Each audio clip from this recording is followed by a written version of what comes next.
It's almost 3 years since 6 people were murdered in Melbourne's Bourke Street Mall by James Gargasoulis, who is now serving a life sentence. For the past month, the Victorian coroner has been investigating why police, who knew Gargasoulis and had been following him closely in the lead up to the rampage, never acted to stop him until it was too late. ABC reporter Elias Kluwer has been following the inquest and the evidence, including never-before-heard police radio recordings, which reveal near misses and a confusing chain of command and pursuit policy.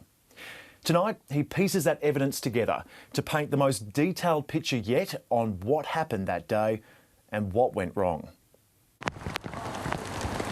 In the early hours of morning, in the inner Melbourne suburb of Windsor, James Gargasoulis' day of rage begins with a sneak attack on his own brother. VSE St Kilda 311 are a unit clear, getting a report of a party on assault at K13 Riley Street, Windsor, for 2 males fighting with a machete. Melbourne 311, this will be James Gargasoulis again. Detective Jim Zephyr and his partner Matthew Reid recognised the name and raced towards the scene. But they overshoot the intersection. Then as they're turning the car around, Detective Matthew Reid gets on the radio. Just give me a second, mate. I've got to deal with something else here. It was James Gargasoulis. In his car, who had just fled the crime scene.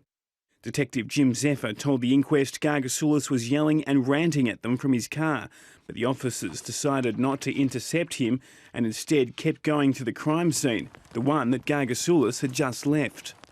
When asked why he decided not to pursue Gargasoulis, Detective Zephyr said it was because he didn't want to confuse his colleagues and that he hadn't linked Gargasoulis to the report of the stabbing. It's another 2 hours before police begin trying to find Gargasoulis by tracking his phone. When it pings in St Kilda, Sergeant Frank Caridi notifies the Police Critical Incident Response Team and keeps calling them as Gargasoulis moves around Melbourne's Bayside suburbs. Frank Caridi told the inquest the response team did nothing. This was a classic CERT textbook type of job, so we were dumbfounded, he said.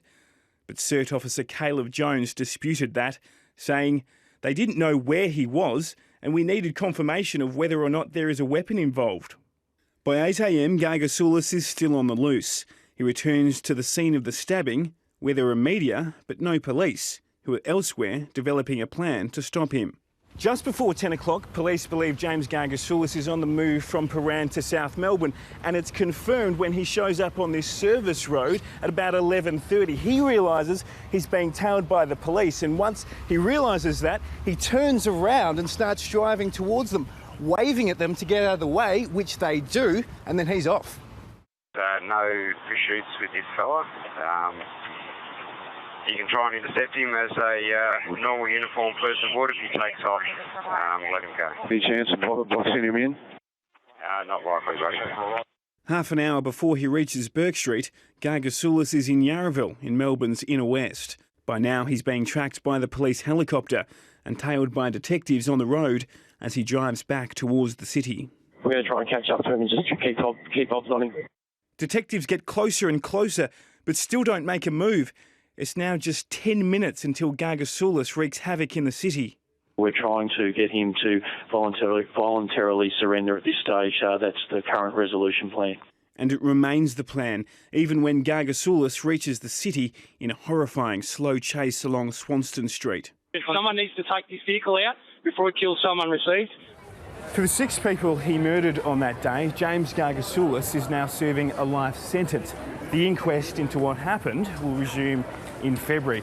Now, changes have already been made, and some of them you can see. Police say they've also made changes to pursuit policy. It'll be up to the coroner to decide whether all of that is enough. Elias Kluwer, ABC News, Bourke Street, Melbourne.